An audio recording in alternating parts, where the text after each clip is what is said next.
Thank you, Hannah, for that lovely introduction. Here we go. In 1628, the Utrecht painter Joachim Utewaal made a portrait of his youngest daughter, Eva. He represents her as a perfect housewife. She is 21 years old and ready to marry. Her portrayal connects to a long iconographic tradition in which sewing is a signifier of a woman's virtuous nature. But seen in a slightly different light, however, her housework is not just a sign of her piety, but also of the very practical skills necessary to mend textiles and, by extension, run a household. The portrait also makes the tension between painting and historic reality perfectly clear. Because while the table Eva sits at is the actual table from her parental home that was visible in the exhibition, she never assumed the role of the housewife she's portrayed to be, because she died before she could marry. From October 2025 to January 2026, the Rijksmuseum presented At Home in the 17th Century. And while this was not conceived as an exhibition about women per se, women occupied a central position within the broader socio-economic structure of the household and thus of the exhibition. In the early research phases, we made several curatorial decisions that significantly shaped both the scope of the exhibition and the way in which women were presented. The first decision was not to include genre paintings. And of course, these paintings have shaped our mental image of domestic life in the 17th century like nothing else. But the tranquility of domestic settings and the iconographic emphasis on hygiene and female sexual purity offer a highly restrictive view of the lived experience in the 17th century home. For the press, we used to refer to these paintings as the Instagram of the 17th century, and we wanted to look beyond that. And indeed, as the example of Eva Utewaal shows, these paintings can form a rather restrictive iconographic corset. And the exclusion of genre paintings actually freed us to explore the roles of women within the household through alternative sources, mainly the objects that they interacted with. And of course, as historians of decorative arts, we were very keen to show the actual objects and not just their often fraught pictorial representations. The second decision we made was to adopt a thematic approach structured around the course of a day. This choice shifted the emphasis away from stylistic analysis and precise reconstructions of historic interiors. Instead, it focused on the practical use and layered meanings of objects within the household. After all, the same object can have very different uses and meanings depending on the social and physical spheres that it inhabits. The few polychrome ceramic dishes listed in the Almshouse inventory of Thomas Hendricks, here represented in an installation by designer Steve de Jong, had a completely different significance to him than a comparable dish would have had in the well-stocked kitchen of the affluent Sonck family. Our thematic approach also necessitated a form of built-in interdisciplinarity. Scholarship in the decorative arts is traditionally structured by medium, yet objects were never used in isolation. They coexisted and interacted within the domestic place. They stood side by side or even on top of one another.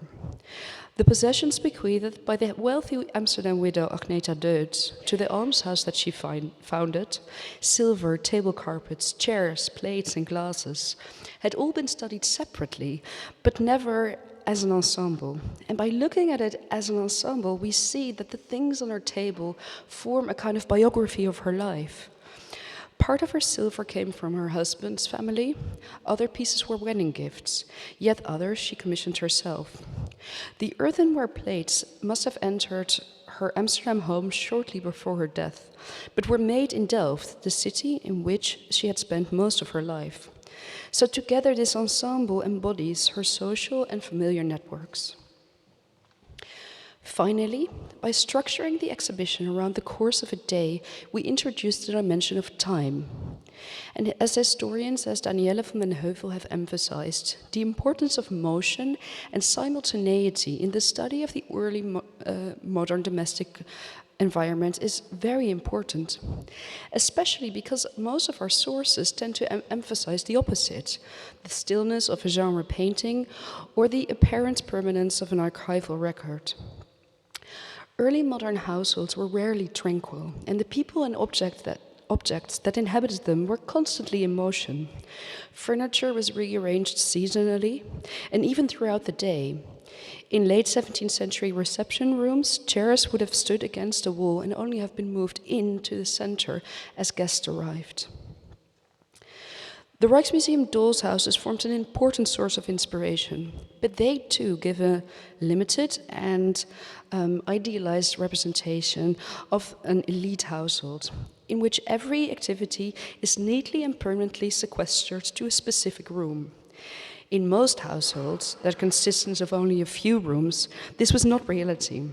And so by focusing on activities rather than spaces, we were able to allow for much more social and economic stratification.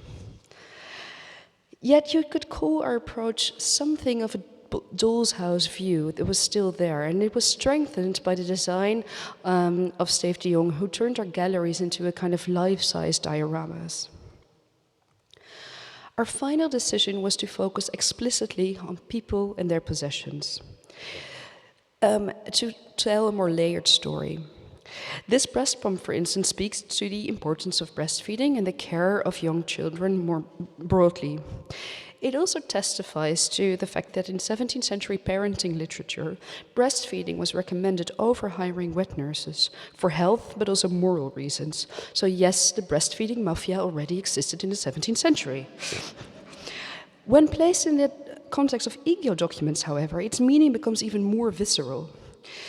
The Amsterdam merchant Hermanus Verbeek's infant son Gerbrandes was not latching, whatever he and his wife Clara tried, and that trying must have included a breast pump like this. Out of desperation, they hired a wet nurse, and even though they couldn't really afford one. But they had already lost one son to the same ailment 3 years earlier, and without milk, this baby too would die. So how did these curatorial decisions enhance our understanding of the lived experience of women in particular? Here we built upon the important work of the women of the Rijksmuseum Research Group. Their scholarship has sought not only to highlight women as makers, patrons, and subjects of artwork, but to foreground their lives through objects in the collection in the broadest sense. And I can show you an example here, just another wonderful image of the doll's house. Examples from the gallery about housekeeping show how objects with different levels of meaning help to visualize the lived experience of women. The portrait of Eva Uterwaal that I started this talk with is one of the examples of an object that can be linked to a specific individual, and thus to a personal story that can nuance existing narratives about female experiences. The use and meaning of this linen cupboard can be inferred from its materiality and iconography. Its relief decorations were intended to be seen, but not just by visitors, but by the women who used it every day. When putting away sheets or tablecloths, she would have seen the story of Susanna or touched one of the cardinal virtues. It reminded her, and through her us, that caring for the home was more than a physical task. It had moral and even religious dimensions. Wicker basket, slick stones for ironing, or a heather whisk for scrubbing. These quotidian and in the course of history almost ephemeral objects would have been an important part of most women's daily life. Yet they are practically absent from museum collections. Dolls' houses, as well as archaeological finds, proved important sources for these kinds of objects. And you can see that the whisk conveys a striking material modesty and tactile immediacy. In his essay for the catalogue, Alexander Denscher demonstrates the labor-intensive and highly skilled nature of housework in the early modern Dutch Republic. However, it would be a mistake to imagine these women as chained to the stove like 1950s housewives. In fact, brick stoves only became more apparent in affluent households in the second part of the 17th century. On the contrary, their responsibilities for household supplies and finances gave them agency and independence, as also Judith's research is showing beautifully. In the exhibition, we distinguish between domestic labor and work for pay that was performed in the home. Yet we sought to avoid anachronistic projections of contemporary debates, such as the mental load, but also overly gendered older narratives in which women never left the home and only men did paid work. After all, a single man like Thomas Hendricks would have cooked for himself, while the showcases with spinning wheels refer to the countless anonymous women who contributed to the textile industry as well as their family incomes by producing yarn.